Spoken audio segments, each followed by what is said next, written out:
Disclaimer under Section 107 of the Copyright Act 1976, allowance is made for fair use for purposes such as criticism, comment, news reporting, scholarship, and research. Fair use is a use permitted by copyright statute that might otherwise be infringing.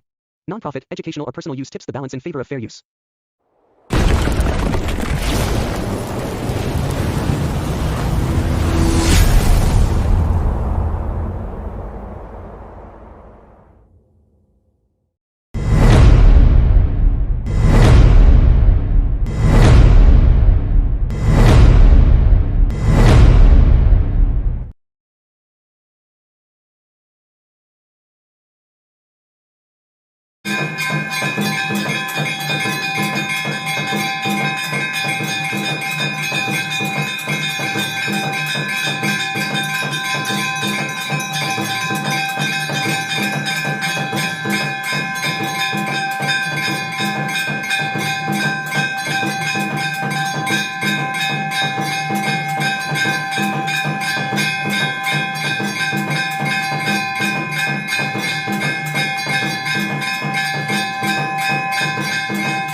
பாவினையாய் Uchini Mahakali பார்பவளும் விக்ரமாபுரி பட்டணத்தில்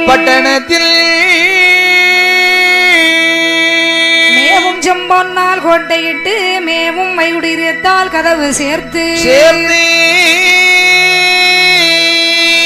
பூவனைக்கும் தோழி மாறாகிற மேற் பூவையந்த உச்சினி மாகாளி அம்மனுக்கு கோவினையால் உச்சினி மாகாளி அம்மன் குடியிருந்த தலைமுறைங்க குமரன் காப்போதாமே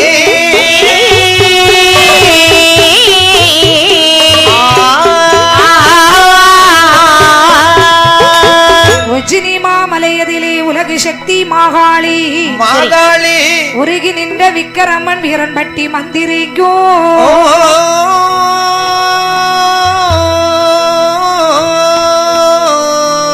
கொடுத்து உதவி செய்து சந்தனவாள் நம்பியானை சம்பத்துறை பாளையத்தை தான் கொண்டு உலகமெல்லாம் பூசை கொண்ட கதையை பாட மாகாளி அம்மானின் கதைக்கு நீயே காப்புதானே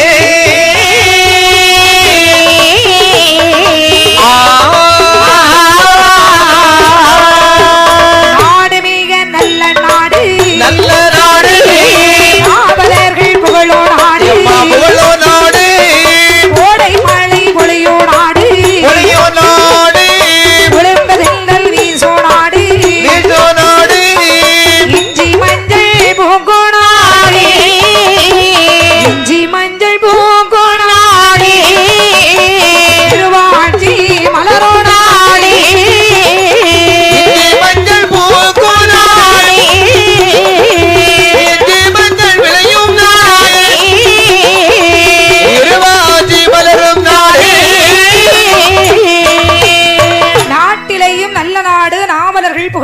கோடைமலை பொழியும் நாடு குளிர்ந்த தென்றல் வீசும் நாடு. இப்படிப்பட்ட நாடு எந்த நாடு தெரியுமா? எந்த நாடு ஐயா? அதுதான் விக்ரமாபுரி பட்டணம் என்று சொல்வார். அடேயப்பா, இந்த விக்ரமாபுரி பட்டணத்தை சரி மன்னர்களுடைய ஆட்சி காலத்திலே அதாவது சந்திரவர்மன் என்று சொல்லக்கூடிய ஒரு மகாராஜா ஆண்டு வந்தார். மகாராஜா இந்த சந்திரவர்மன் என்று சொல்லக்கூடிய மன்னனுக்கு சரி பட்டத்து தேவிமார்கள் 4 பேர். நல்லது.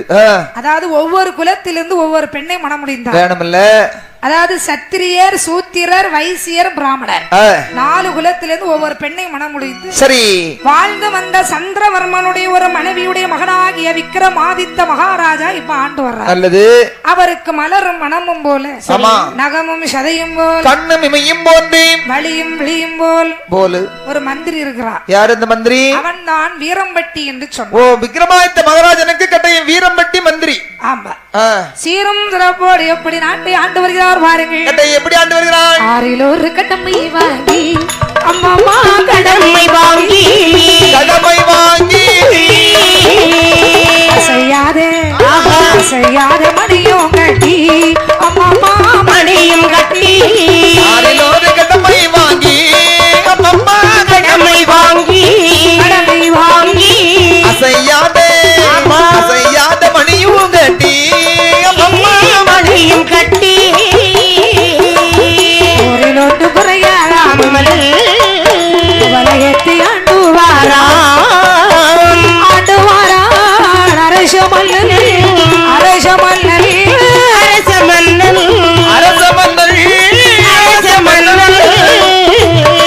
அந்த விக்ரமாபுரி பட்டணத்தை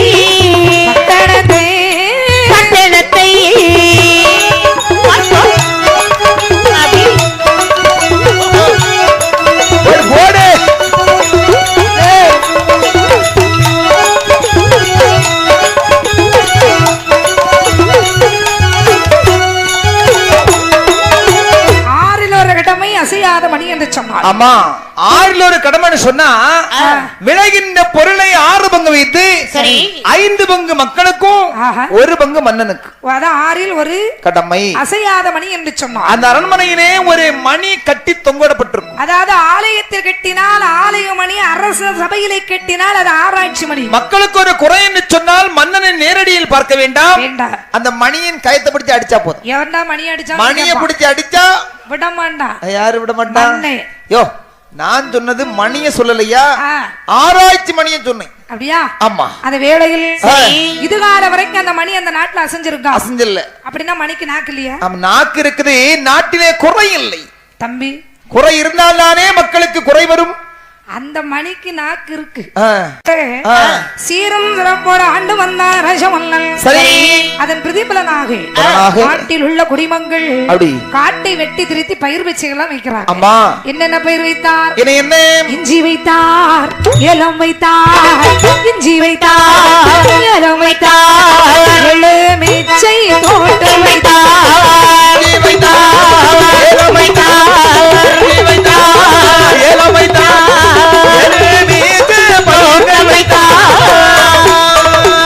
நாய்வாழை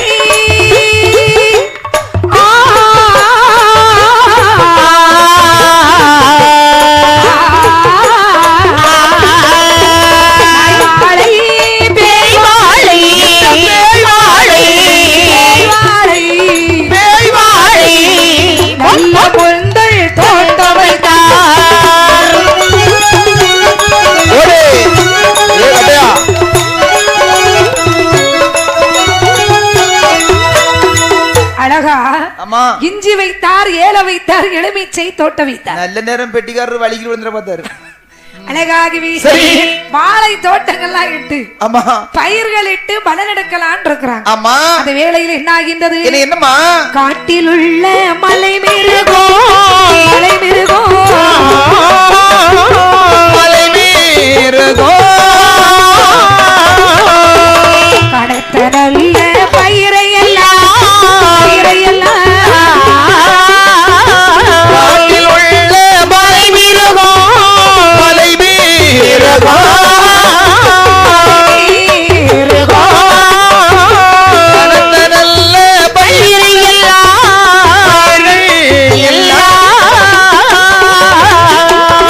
பயிர்களையும் அழித்திடவே பண்பானே சம்சாரிமா ரசமல்ல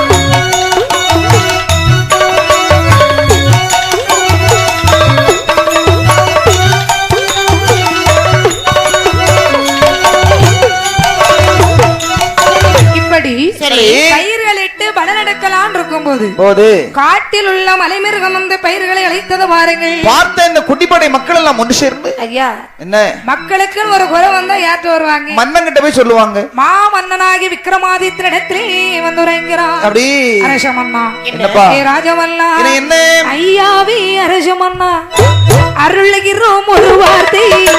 ஐயாவே அரசமன்னா அருளுகிறோம் ஒரு வார்த்தை. நாங்கள் இட்ட பயிர்கள் எல்லாம் நாசமாக போச்சுதையா.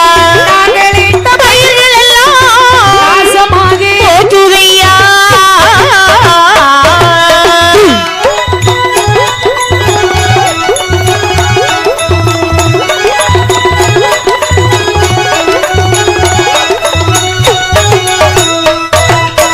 ஐயா நாங்கெல்லாம் யாருன்னு தெரியுதா உங்களுக்கு? நீங்கள் எல்லாம் குடிமடை மக்கள். ஐயா குடிமக்கள் தானே? நாங்கெல்லாம் பெருங்குடி மக்கள். பழைய பெருங்குடி மக்களா? பெருங்குடி மக்கள் விவசாய உங்களை பார்த்தாலே தெரியுது நீங்க விவசாயிகள்.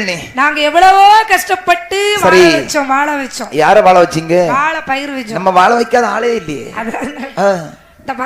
என்ன எவ்வளவோ பயிர்கள் இட்டு சரி பலன் எடுக்கலாம் இருக்கும்போது காட்டில் உள்ள மலை மிருகம் வந்து பார்த்து எங்கள் பயிர்களை அழித்தது மன்னா என்று என்னுடைய ஆட்சியினே பயிர்கள் வந்து அடிக்கின்றதா? பார்த்தான் மன்னன்.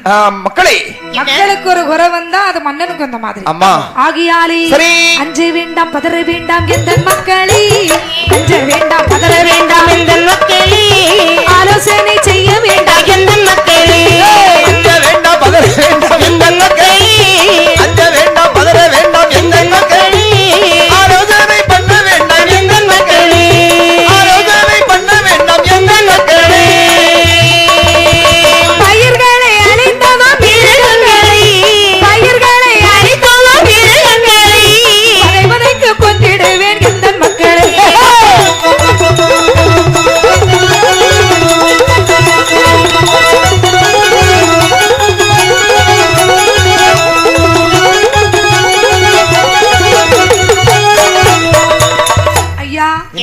நாங்க எவ்வளவோ கஷ்டப்பட்டு பயிர்கள் எல்லாம் வச்சு எங்கள் பயிர்கள் நாசமாகி விட்டது என்று சொல்லும் போது மன்னன் சொன்னாயப்பா யாருமே பதற வேண்டாம்.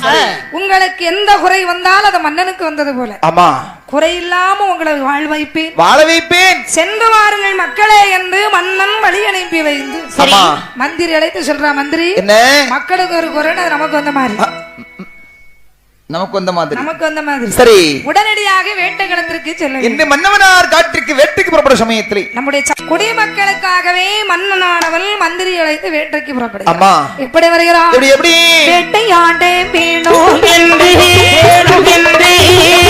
ஆதித்த ராஜா வேட்டையாட வேணும் என்று ஆதித்த ராஜா கடைகள் எல்லாம் அணி அணியா ராகுத்தரோ மட்டர்களோ நல்ல கழுவந்தரோ வாசத்திலே நாய் பிடித்து பக்தியாய் கண்டு வாரா.